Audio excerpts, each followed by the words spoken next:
Hi, question from our social media platform. So this gentleman here had surgery 11 months ago, a transplant, and he's asking if he should expect more growth and more density. Obviously, I'm not seeing him. I don't know what he looked like before. We don't know how many grafts were done, so it's hard to tell specifically for him. But in general rules, when I see patients for follow-ups, a good way to tell if there's hairs to be grown is to put a microscope on the scalp, and sometimes you see the little bitty roots kind of just break into the skin, so then you know that there's more hair growing.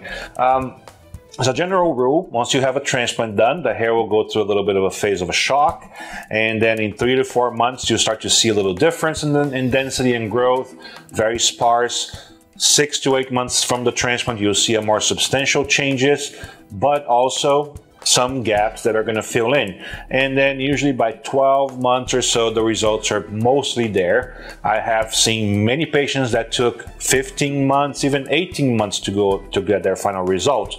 Everyone's hair grow at a different pace, but that's kind of the general rule, you know, 3 to 4 months to start seeing a difference, 6 to 8 months to look better, and then a year for your full results, meaning that but it can take longer. So I can't answer specifically for his situation, but that's what I do on my post-op appointments. We pick up a little microscope if there's a question, and we put on there. Also, pictures are very important, right? When I do surgeries, I take a lot of before pictures after I mark the area that's going to be transplanted, and right after I do the surgery, because then when you come for follow-ups, I can tell whether I worked on an area or not, right? So if you have hair loss in an area where I didn't work on, then that hair loss was from something else.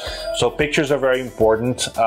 But yeah, as a general rule, it could take more than 12 months to get your final result. Thanks.